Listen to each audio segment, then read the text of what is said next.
Hi, you're listening to Everyday Superpower, a place where you can take some time to learn to understand the benefits of reading, body language, and nonverbal communication, how it will really affect the way you see other people and be able to uncover what they really mean, purely through the unconscious signals they send you. Okay, such as understanding your own behaviours and what signals you put out into the world, which really reveals your true thoughts without you even knowing about it. So if you want to learn how to read minds and communicate more efficiently, click subscribe. Thank you. Today's talk is going to be on handshakes. In particular, we're going to be doing an overview of different sorts of handshakes you'll experience. Okay, the various styles that you will be involved in possibly throughout your life. So this is the favoured greeting within the Western world. Some places might not be doing handshakes, but as far as my demographic as of so far, as well as myself, handshakes are common. Okay, so a good handshake is important, as a bad handshake leaves distaste. Alright, especially if it's your first impression, as it is true that the way you initially introduce yourself to an individual will sort of set the standard as to what that person sort of sees in you for a very long time. Okay, so to start, the optimal handshake is firm, it's confident, and it is very important for both building relationships, for business, and general communication.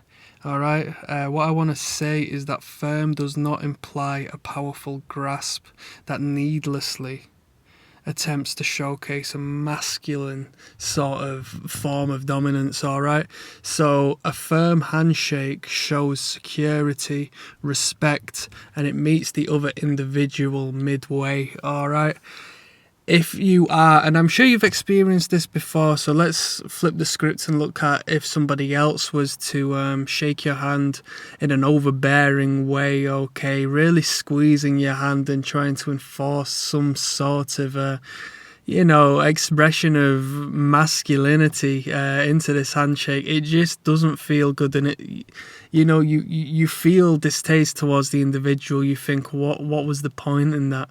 It's not good. You're not going to make any friends doing that. Understood, people do have different, base levels of grip. So if the individual is a weightlifter, they may have a stronger handshake than others, but there still is limitations. And that person who is shaking the hand, such as if you are the weightlifter, you should be self-aware enough to meet them with a firm but not overpowering handshake, okay? So you don't need to showcase that masculinity or what you believe is masculinity. Psychologically speaking, it actually shows the opposite. It's overcompensation for what may be a frail individual if they feel the need to have to do that. Alright, so whilst we're talking on the topic of dominance within handshakes, I've done a video on both the palms up and the palms down displays. This links into handshakes, alright? And if you're watching politicians shake hands, you'll see them almost fight over getting the top position, alright? So you have to acknowledge the palm down versus the palm up positioning, alright? So palm down signifies dominance, alright? The top position. In a handshake, you would call this having the upper hand, alright? So if somebody has the upper hand, they're playing a dominant position within the handshake, whereas you are forced to play the submissive position, being underneath, okay? So the palm up and the hand underneath the other hand signifies a submissive position, whereas the hand on top, just like any sort of societal hierarchy, signifies power and strength over you. You want to meet not only even with the grasp they have, but you want to meet side by side, alright? You don't want to have some sort of topsy-turvy top and bottom situation in your handshake. It's not good. It's not good to be in a submissive position, and it's not good to play these games by taking a dominant position in these handshakes, because with it being as intimate as the holding of hands with another individual, it will go noticed and people will resent you and understand exactly what you're doing, even if they are not consciously aware, okay? So take that into consideration, right? So the right handshake is not weak, it's not soft, and it's not overbearing, okay? Both of them, as we've discussed, indicate weakness, all right? The weakness of the overbearing strong handshake is a mask for weakness, whereas the literal soft and flimsy handshake is just you will be looked at as pathetic. It's not a good look, all right?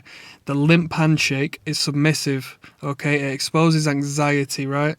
Now, women can use this in courtship, and you might get this when shaking hands with a woman who is attracted to you in a show of femininity and sort of submissive behaviour, okay?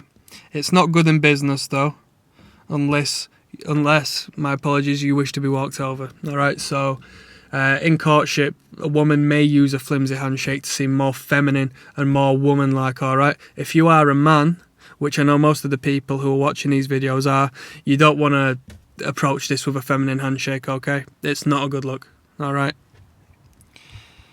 Lingering can show either control or desperation, okay? So holding on too long with such a close, intimate, sensitive gesture is completely inappropriate. Some people hold your hand for way too long. You need 1, 2, 3 shakes of the hand and then you can get out of there. You know what I mean? The point has been made. It's a fair, hopefully communication, regarding the communication, hopefully it's of a benefit to shake an individual's hand. If you hold on to the hand, it's just ridiculous, because to leave a handshake where someone's gripping onto your hand is very uncomfortable. You sort of, unless you are to, take a what could be deemed as a rude discharge from the handshake, you're gonna just have to stick with it until they let go, and it's horrible. I'm sure you've experienced it before. Don't be that person if you think it signifies like anything good, because it just doesn't. It makes the other individual feel uncomfortable, all right? So just to recap, we've had a brief overview on the varying strength of the grip when it comes to the handshake, all right? So the perfect handshake meets you in the middle. It's nice and firm. It matches the firmness that the other individual should hopefully be giving you in return. You're not squeezing their fingers to the point where they're in pain, and vice versa, hopefully. And you haven't got a limp sort of wet fish of a handshake which just screams, that you want to be walked over. You don't want that. As far as positioning, you meet side by side. You're not taking the upper position, and unless you want to play some silly power game, but it's just not worth it. It's too blatant, all right? And you don't want to take the bottom position. There are little maneuvers and stuff you can take if somebody does put their hand to you and sort of enforces that top position, but it's just not worth getting into a dance for the sake of the handshake. Just accept it. Learn that the person's playing a game or sort of subconsciously believes that they're in some sort of position over you. Keep it to yourself and just treat it as a lesson, all right? You can't avoid some things. Sometimes you do have to just sort of deal with it. Hopefully this has been of benefit. Hopefully there's a couple of bits in here which have been worthwhile. And thank you very much for your support, and I'll see you next time. Click subscribe. Bye.